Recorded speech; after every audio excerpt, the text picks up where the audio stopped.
Irmãos, vamos abrir as nossas Bíblias no Salmo 69, vamos ler até o verso de número 12. Vamos abrir as nossas Bíblias no Salmo 69, vamos ler até os versos 12.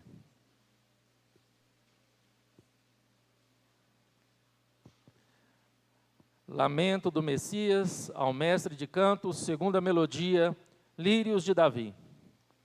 Assim está escrito: salva-me, ó Deus, porque as águas me sobem até a alma. Estou atolado em profundo lamaçal que não dá pé. Estou nas profundezas das águas e a corrente me submerge. Estou cansado de clamar, secou-se-me a garganta, os meus olhos desfalecem de tanto esperar por meu Deus. São mais que os cabelos da minha cabeça, os que sem razão me odeiam. São poderosos os meus destruidores, os que com falsos motivos são os meus inimigos. Por isso tenho que restituir o que não furtei. Tu, ó Deus, bem conheces minha estultícia, e as minhas culpas não te são ocultas. Não sejam envergonhados por minha causa os que esperam em ti, ó Senhor Deus dos exércitos. Nem por minha causa sofram vexame os que buscam, ó Deus de Israel. Pois tenho suportado afrontas por amor de ti, e o rosto se me encobre de vexame. Tornei-me estranho aos meus irmãos e desconhecido aos filhos de minha mãe. Pois o zelo da tua casa me consumiu, e as injúrias dos que te ultrajam caem sobre mim. Chorei em jejum está a minha alma, e isso mesmo se me tornou em afrontas. Pus um pano de saco por veste, e me tornei objeto de escárnio para eles. Tagarelam sobre mim os que à porta se assentam. Eu sou motivo para cantigas de beberrões. Oremos, irmãos. Pai querido, Deus, nós te louvamos e agradecemos pela tua palavra. Te louvamos, ó Deus, porque tu és o Deus que fala aos nossos corações. Tu és o Deus, ó Deus, que ministra a tua palavra. E te pedimos, ó Pai, ilumine os nossos corações para que venhamos compreender a tua palavra. Fale conosco, ó Deus, em nome do Senhor Jesus Cristo. Amém. Amém. Irmãos, nós estamos no mês da família e trazendo temas que a gente aplica às nossas famílias, aplica à nossa vida. E essa semana, domingo para cá, eu tenho meditado no Salmo 169. E a gente percebe o quanto nós precisamos enfrentar as nossas angústias. O quanto nós precisamos, ao enfrentar as nossas angústias, encontrar a graça de Deus. E que essa graça de Deus possa, de fato, nos dar força para enfrentar as dificuldades e as angústias que vivemos em nossa vida. Então, hoje eu quero trazer para vocês uma meditação, uma exposição do Salmo 69, dos versos de 1 a 12. Então, irmãos, eu lembro claramente quando a gente percebe o salmista falando sobre lamaçal, sobre afundar. Esses tempos atrás eu contei para minha mãe algumas coisas que eu fiz quando era criança. E eu sempre morei ali na Rua IP, no Conjunto IAPC, e ali tinha um mato que saía lá no final da Fabril, atrás da antiga Bordon. Eu e meus amigos, a gente saía, botava o estilingue de um lado, pegava o facão do meu pai, botava do outro, botava as botas, botina no pé, e a gente saía de manhã, minha mãe nem sabia para onde que eu estava. E a gente desbravava esses matos, né, até chegar lá embaixo. E lá tinha uma represa, e essa represa até já morreu muita gente afogada, e a gente resolveu tomar banho. E eu lembro ali nós tomando banho na beiradinha, e de repente eu fui puxado. E eu lembro que os meninos gritavam, e eu tentava subir, e parecia que quanto mais eu tentava subir, mais eu afundava, né? E o desespero, aquele desespero de ficar com medo de afogar, aquele desespero de sair daquela situação, é muito grande, irmãos. E ao ler esse salmo, me veio essa história na mente. Minha mãe fica assustada, né, quando eu falo isso. Nossa, onde que eu estava? Eu falei, uai, mãe, nós saímos para brincar, depois só voltava. Né? E aí, irmãos, a gente sabe que a angústia, ela tem esse poder de nos fazer desesperar, de nos fazer sentir afogados, de nos sentir como se estivéssemos sendo puxados por um lamaçal, como se fosse uma areia movediça, que quanto mais nós tentamos nadar para buscar ar, para buscar a luz, mais nós sentimos que estamos afundando. E essa é a situação do salmista. O Salmo 69 foi escrito por Davi, ele é um dos salmos mais citados no Novo Testamento. Para você ter uma noção, ele é citado 2 vezes em João, no Evangelho de João, no capítulo 2 e no capítulo 15. Ele é citado por Paulo, apóstolo Paulo em Romanos. Ele é um salmo de cunho messiânico, ele aponta para Cristo, ele é o salmo mais messiânico de todo o saltério, porque ele é o salmo que mais aponta para o sofrimento e para a dor de Cristo. Então, irmãos, essa angústia que ele aponta aqui, é um momento todo especial na vida de Davi. Por quê eu falo especial? Porque Davi foi um homem perseguido. Davi, ele foi um homem que foi alvo de ciúmes. Davi foi alvo de inveja. Davi, ele foi perseguido por Saul, depois foi perseguido pelo seu próprio filho. E quando nós olhamos para o contexto, o Salmo 69, de fato, mostra um momento em que Davi estava escondido em uma caverna e ele teve a oportunidade de matar o seu inimigo. E ele teve temor a Deus. E ele poupou a vida do rei Saul. E esse salmo, segundo alguns estudiosos, ele escreveu logo após isso, quando ele estava escondido e quando ele tinha a oportunidade de tirar a vida do seu inimigo. E ele escreveu exatamente esse salmo. E quem leu a vida de Davi, a gente sabe o que Davi passou. Então, irmãos, nessa noite, através dessa mensagem, que nós possamos ser fortalecidos na nossa fé, encorajados a enfrentar a angústia com confiança e inspirados a buscar, na graça salvadora de Deus, em todas as áreas das nossas vidas, fortalecimento, fé e convicção de que Deus está conosco em todos os momentos. E Deus nunca nos abandonou, não nos abandona e não nos abandonará. E a questão que eu quero trazer para vocês, e eu fui muito inspirado pelo comentário de João Calvino sobre Salmos, é sobre a depravação humana e a necessidade de salvação. Logo nos versos 1 a 4, notamos aqui, irmãos, que o salmista expressa a sua angústia e seu clamor por salvação. E ele usa aqui palavras que expressa a sua dor, expressa o seu anseio, expressa claramente quando ele fala, salva-me, ó Deus, salva-me. Irmãos, quantos momentos de dificuldade nós não passamos, quantos momentos difíceis que nós não passamos, que nós exprimimos ou imprimimos um grito de angústia do coração pedindo, Deus, me salva dessa angústia, me salva dessa dor que eu estou passando, me salva desse momento difícil, de necessidade, me livra da adversidade na qual eu estou vivendo. E ele deixa bem claro isso quando ele fala de águas, quando ele faz o seu clamor.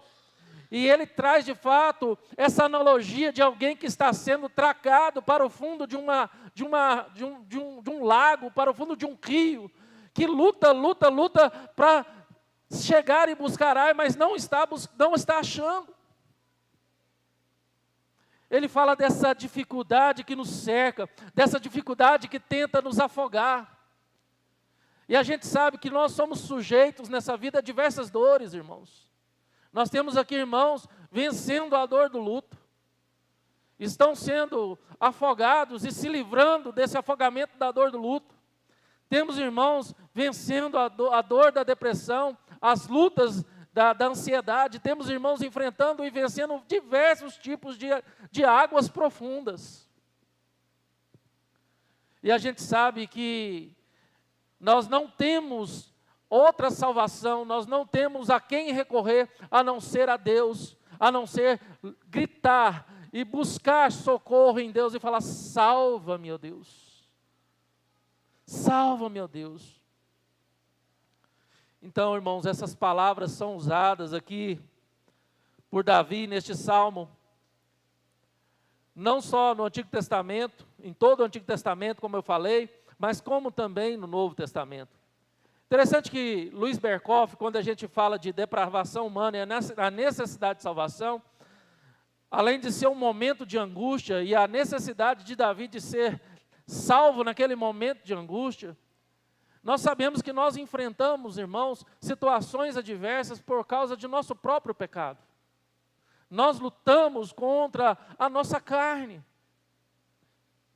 Aquele livro que fala o mal que habita em nós, ele deixa bem claro, irmãos. Ele deixa bem claro o quanto nós temos que lutar contra nós mesmos. O quanto a nossa carne tenta nos derrotar diante de tantas coisas que nos cercam. E Paulo, lá em Efésios 2, diz que nós enfrentamos inimigos, e são 3. Nós enfrentamos a nossa própria carne, e a gente enfrenta de uma forma muito difícil, porque a nossa carne, ela quer o mal, ela tem prazer em fazer o mal, ou ela é corrompida pelo mal que nos assedia. Tanto é que Paulo fala: o bem que eu precisava fazer, esse eu não faço, mas o mal que eu deveria fugir, esse sim eu pratico. E Paulo também lá em Efésios fala também que o outro inimigo é o mundo, e o outro inimigo é Satanás. Mas quando falamos de depravação, nós sabemos que todo mundo foi corrompido pela desobediência do homem. Nós enfrentamos a nossa depravação. Nós temos que enfrentar a nossa vontade de fazer o mal, a nossa vontade de ser soberbo, a nossa vontade de cobiçar o que é dos outros. Temos que enfrentar a nossa vontade de enganar, de mentir. Temos que enfrentar essa vontade do nosso corpo de fazer as coisas erradas ou de viver em preguiça. Temos que enfrentar a dificuldade de ser enganador ou de ser um adúltero ou de ser qualquer outra coisa que desagrade a Deus, porque nós estamos dando vazão à nossa carne, que é corrompida pelo pecado, no qual nós chamamos de depravação total. Berkoff diz que a depravação humana exige, irmãos, intervenção da graça salvadora de Deus, tanto no mundo quanto em nossos corações, pois somente através dela podemos ser regenerados e capacitados a crer em Cristo para a salvação e frear o processo de putrefação do mundo. É por isso que Jesus falou que nós somos sal desse mundo, irmãos. E nós cristãos, irmãos, temos que ser sal neste mundo.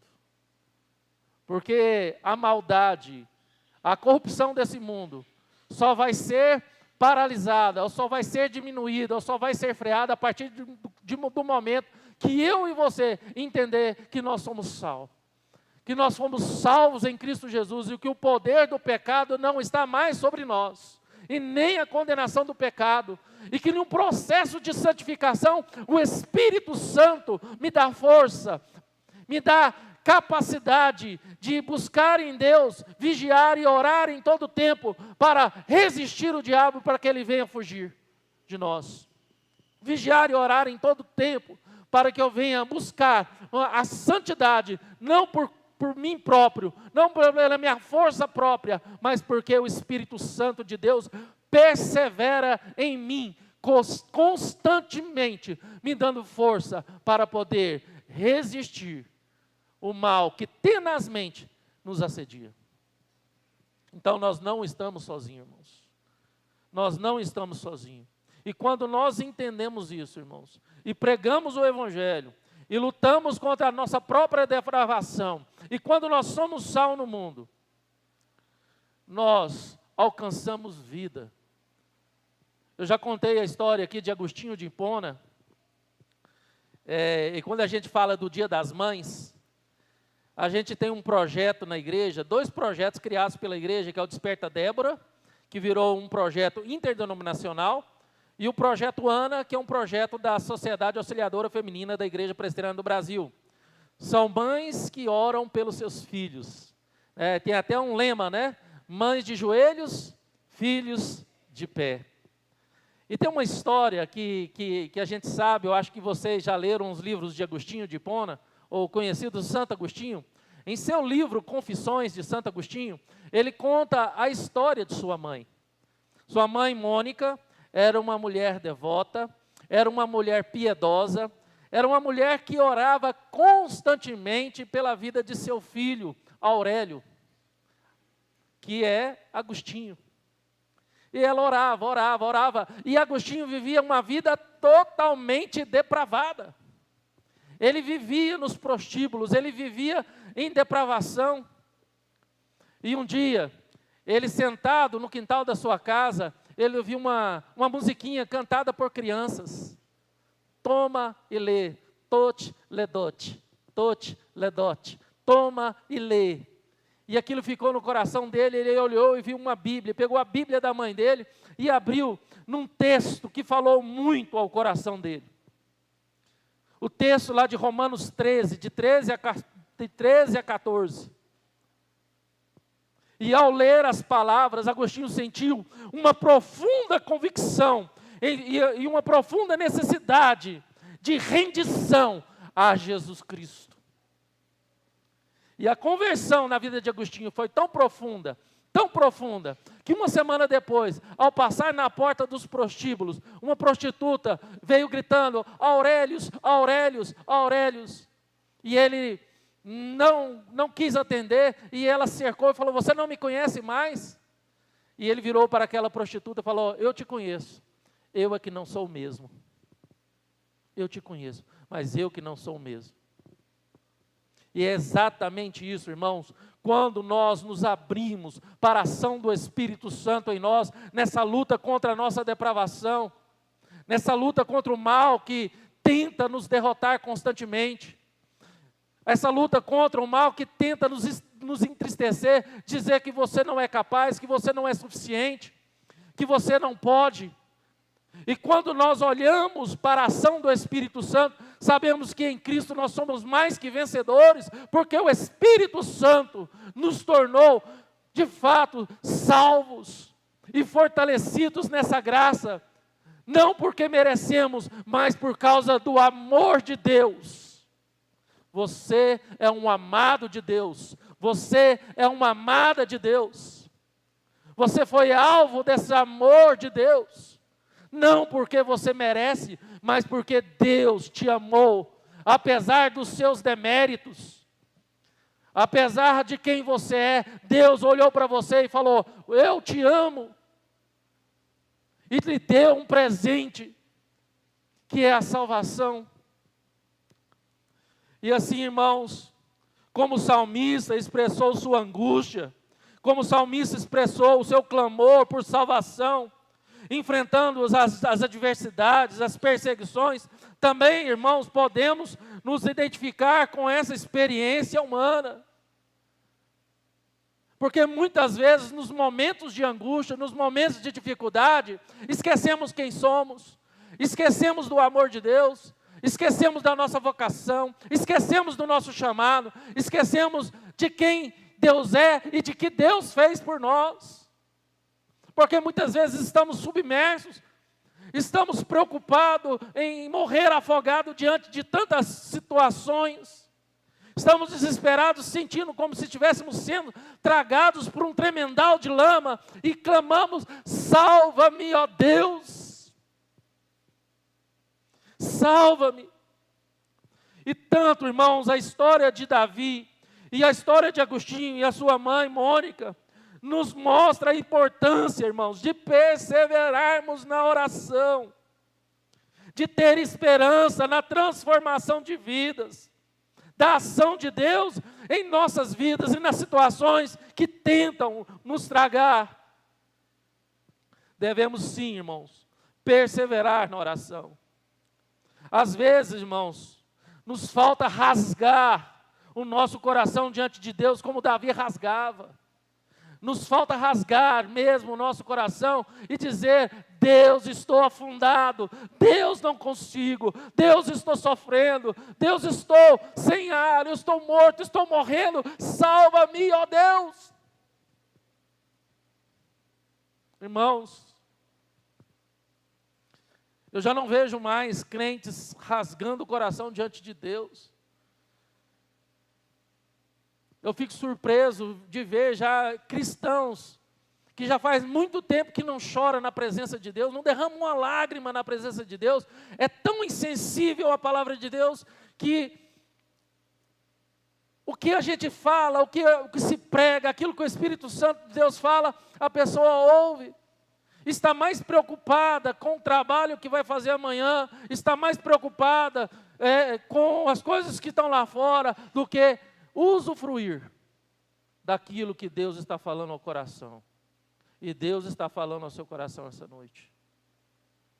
Agora você decide se você vai, de fato, ouvir essa palavra como mensagem de Deus ao seu coração, ou você vai ficar preocupado com as coisas que querem te afogar, te tragar, que estão lá fora. Deus tem uma mensagem para você, Deus sempre vai ter uma mensagem para o teu coração.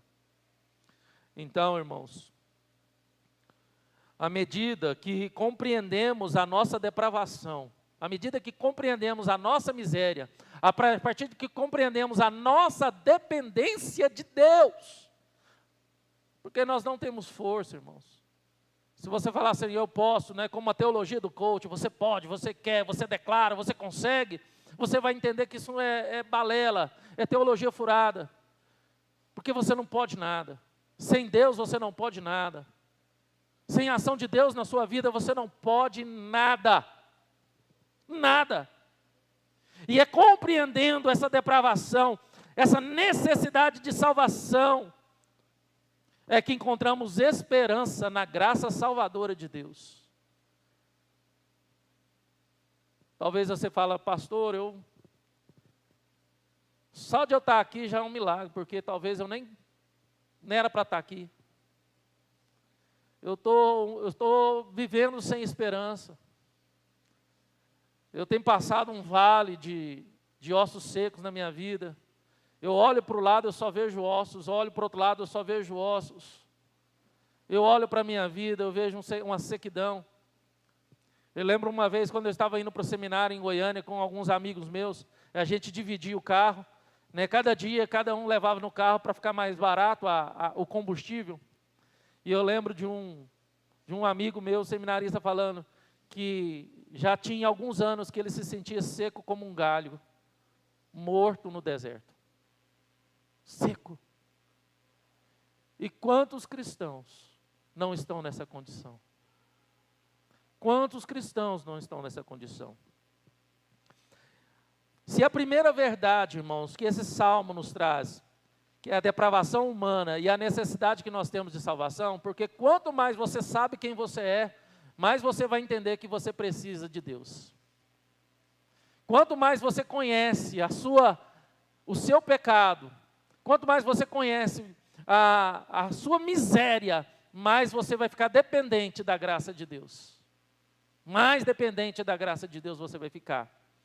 E a segunda verdade que nós vemos aqui, irmãos, é que a graça salvadora de Deus, em meio à angústia, é uma realidade. É uma realidade. Nós não precisamos ter dúvida no coração. A graça salvadora de Deus, em meio à angústia, é uma realidade.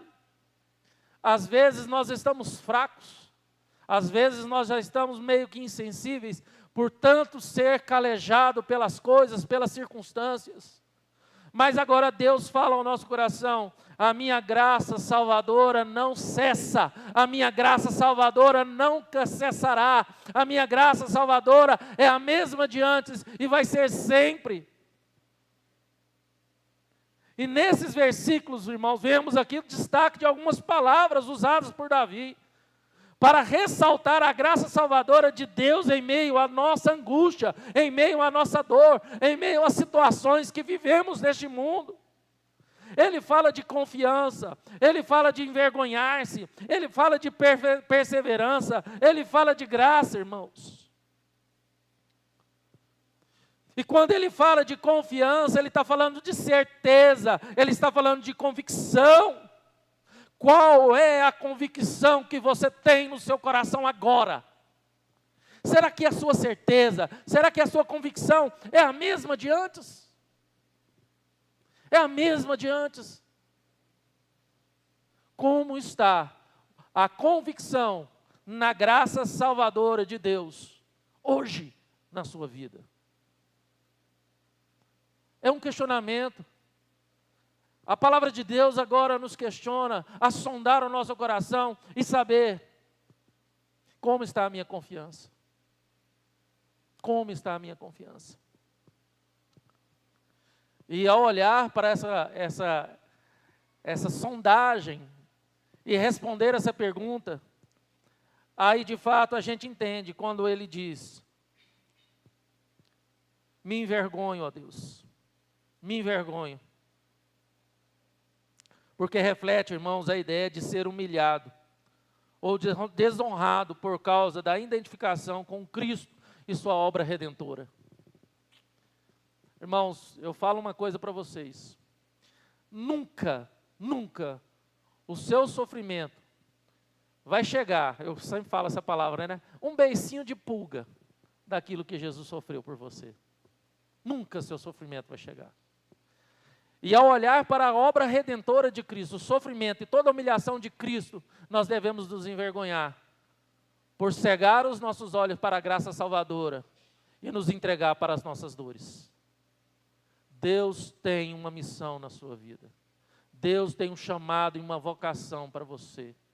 E se você permitiu que as águas das aflições, das angústias, te submergissem, e você se entregou, Deus agora faz como Jesus fez quando Pedro estava afundando. Ele estende as suas mãos para você e te pega pelas mãos e fala: homem de pouca fé. E te abraça e volta para o barco e fala: eu estou contigo. Isso não é para você ter vergonha, meu irmão. Não é para você ter vergonha. Porque quando nós olhamos a graça redentora em Cristo Jesus, nós nos sentimos gratos, satisfeitos.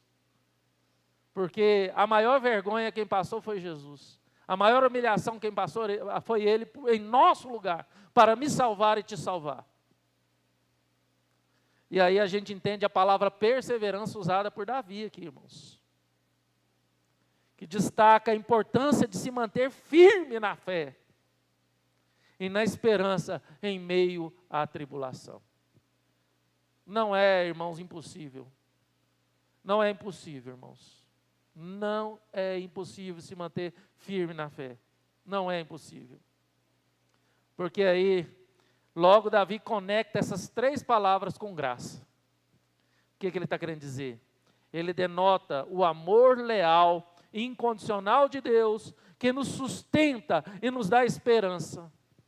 Se te falta esperança, irmãos, olha para o amor leal de Deus. Olha, você não vai ter um amor leal, puro e verdadeiro. Irmãos, entenda bem o que eu estou falando. Você não vai ter um amor leal, verdadeiro, por parte de ninguém nessa vida. Por mais que você ama seu cônjuge, seu amor nunca vai ser 100% leal, 100% verdadeiro, 100% puro. Por causa da nossa natureza adâmica, dessa raiz adâmica em nosso coração, que se não for o Espírito Santo nos moldando e trabalhando para nos tornar pessoas melhores, nós estávamos perdidos, irmãos. A gente poderia dizer aqui: miserável homem que sou. Miserável homem que sou. Mas quando a gente olha para esse amor de Deus, incondicional e leal, perfeito, nós nos sentimos aliviados, porque não depende do meu amor, não depende do meu mérito, não depende do seu esforço, porque a própria palavra de Deus fala que não depende de quem quer ou de quem corre, mas de Deus usar a sua misericórdia. E essa palavra aqui também, ela é usada como misericórdia em toda a Escritura. Então, irmãos, essas palavras usadas por Davi nessa pequena porção bíblica, em esse salmo, refletem sua confiança em Deus como Salvador e a sua identificação com o sofrimento de Jesus Cristo. Eu já falei isso do meu sogro, quando ele foi atropelado por um Jeep Toyota antigo ali no Recanto do Sol. Ele estava numa mobilete, e aí ele não estava bem, tinha tomado uns gorozinhos, e uma Toyota pegou ele de lado numa mobilete e jogou, a alguns metros de distância. E ele arrebentou o osso da perna. E eu lembro um dia que ele estava na casa dele, ali na Alexandrina, na Nedma, lembra, está aí?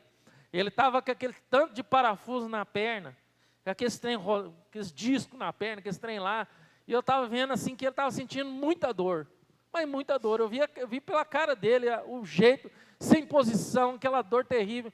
E eu falei, meu sogro, o senhor deve estar sofrendo demais com esse negócio aí na sua perna. E ele olhou para mim com aquela cara de sofrimento. Isso não é nada não. Pior é meu Jesus passou na cruz. E isso, sim, essa palavra de quem veio, me deu uma lição muito grande, porque nós, ao olharmos o que Jesus passou, as nossas lutas e as nossas dificuldades se tornam tão pequenas, irmãos, tão pequenininhas. E meu sogro, ele não tinha o mínimo de capacidade bíblica e teológica para falar aquilo, e ele falou aquilo com tanta sinceridade, e me deu uma lição tão grande, que eu já era pastor auxiliar em outra igreja, falei, meu Deus, olha que lição bonita. E às vezes a gente se entrega às nossas dores, se entrega ao nosso sofrimento, e quando a gente olha para Jesus, a gente sabe que Ele não se entregou ao seu sofrimento, Ele não se entregou, Ele foi fiel até morte de cruz, para que no final Ele dissesse, está consumado. Pai, em Tuas mãos entrego o meu espírito. O maior exemplo é Jesus em nossas vidas, irmãos. Ele foi humilhado, Ele sofreu escárnio, Ele foi pisoteado, Ele foi ferido, por amor a mim, por amor a você. John MacArthur, a comentar esse texto, ele fala que a graça salvadora de Deus é a única esperança verdadeira em meio à angústia e ao desespero. Ela nos leva a Cristo, o único que pode nos libertar de nossos pecados e dar a paz e a alegria duradoura. Martin Lloyd-Jones, também comentando, ele fala que a graça salvadora de Deus é a resposta divina para a nossa angústia e desespero. Ela nos mostra amor e a misericórdia de Deus e nos concede perdão e nos dá uma vida nova em Cristo Jesus. Irmãos, não tem um exemplo maior disso do que a vida de José, quando a gente olha para o Antigo Testamento. Um filho que era alvo de ciúme dos seus irmãos, um filho que era, um irmão que era maltratado pelos outros irmãos, um irmão que foi tentaram assassinar, os irmãos tentaram assassinar, jogaram num buraco, foi vendido por uma caravana de midianitas, foi vendido como escravo, sofreu o que sofreu, foi comprado como escravo, por Potifar, e foi acusado na casa de Potifar, foi parar numa prisão, ficou alguns anos naquela prisão, foi esquecido por dois que foram presos, mas depois lembraram dele, e Deus o honrou e o colocou na posição de governador do Egito.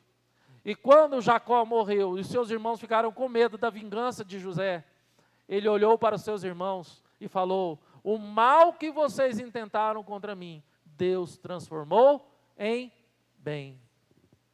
Que palavra linda, irmãos. Como não olhar essa graça salvadora de Deus e saber que Deus pode transformar todo o mal que nos aflige em bênção.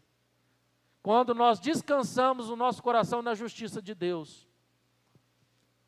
Eu sei que se a gente dá vazão à nossa natureza adâmica, a gente quer usar a nossa própria justiça. A gente quer pagar o mal com o mal. A gente quer, de fato, fazer o dano a quem nos faz o dano. Mas quando nós entendemos isso, irmãos, nós vamos agir, de fato, com confiança na graça salvadora de Deus em todos os momentos de nossas vidas, sabendo que Deus pode transformar todo o mal em bem e em bênção. Todo o mal em bem e em bênção. E por último, irmãos, para terminar, a última lição que esse salmo nos traz é a centralidade da glória de Deus nas Escrituras. E ele usa algumas palavras aqui, o zelo, o testemunho e a glória. Ele fala do seu zelo, mesmo diante do seu sofrimento, ele fala do seu zelo pela casa de Deus, e isso é também mostrado em João capítulo 2 e João capítulo 15. Ele fala do testemunho, ele fala da sua humilhação, que ele vestiu pano de saco para se humilhar diante de Deus.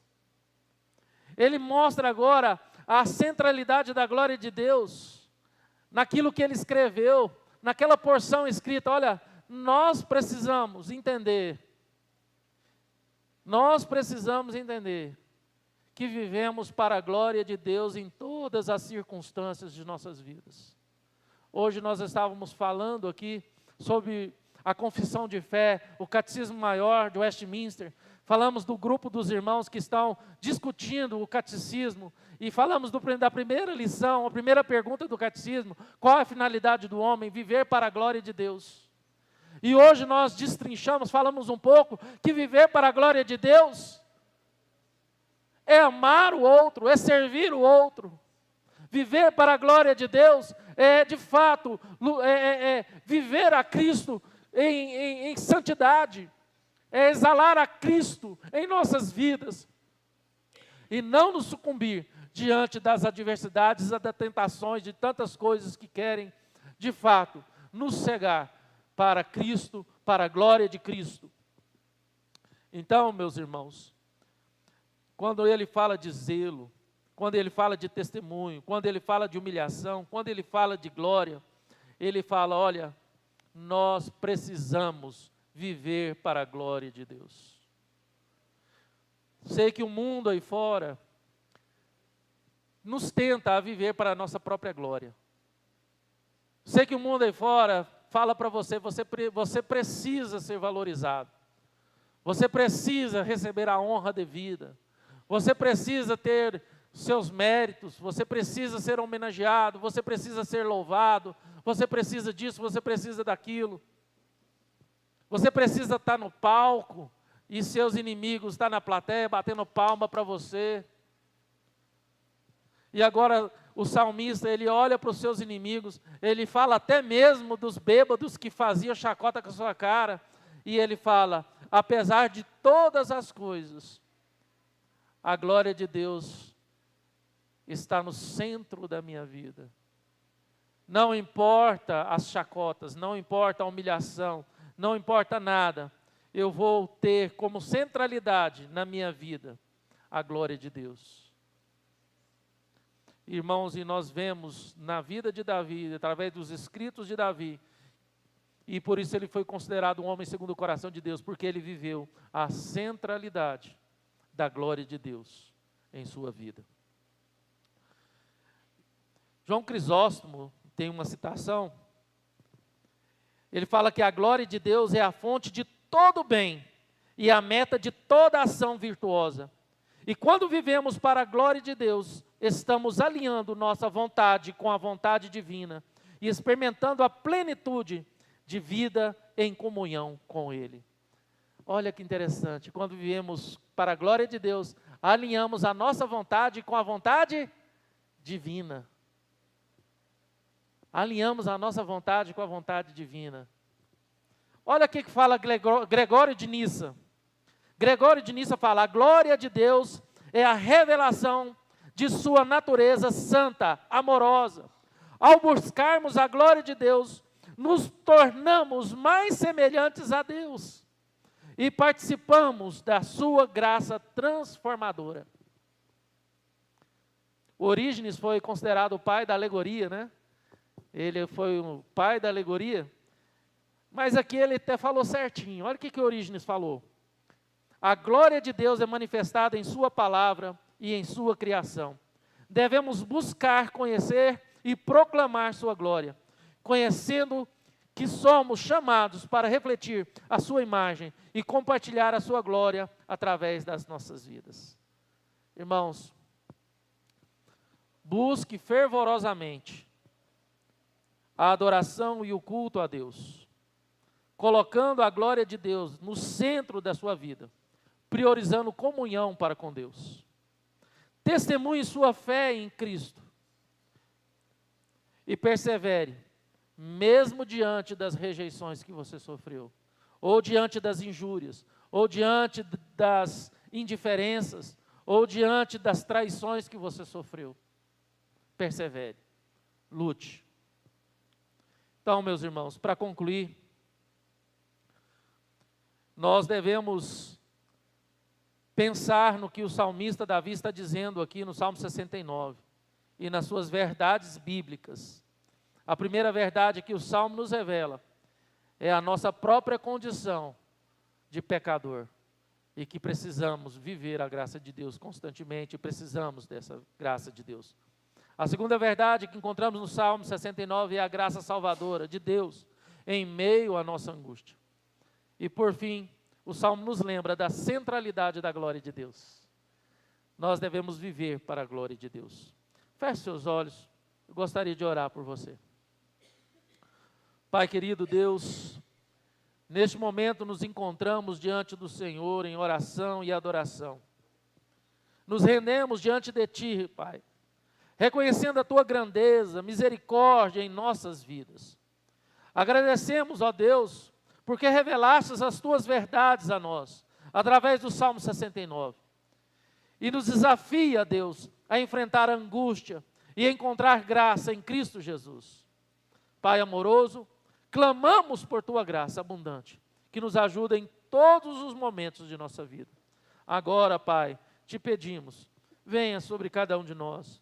Nos dê, Pai, de fato, essa ação maravilhosa em nossas vidas, mostrando, Pai, o quanto nós precisamos de Ti, o quanto nós, ó Pai, dependemos de Ti. Nos ajuda, Deus, nos ajuda a viver a fé verdadeira, aquela fé que vem do Senhor. Pai, precisamos de Ti, e não, Pai, não negaremos que a nossa dependência do Senhor é uma dependência real e verdadeira. Em nome do Senhor Jesus Cristo.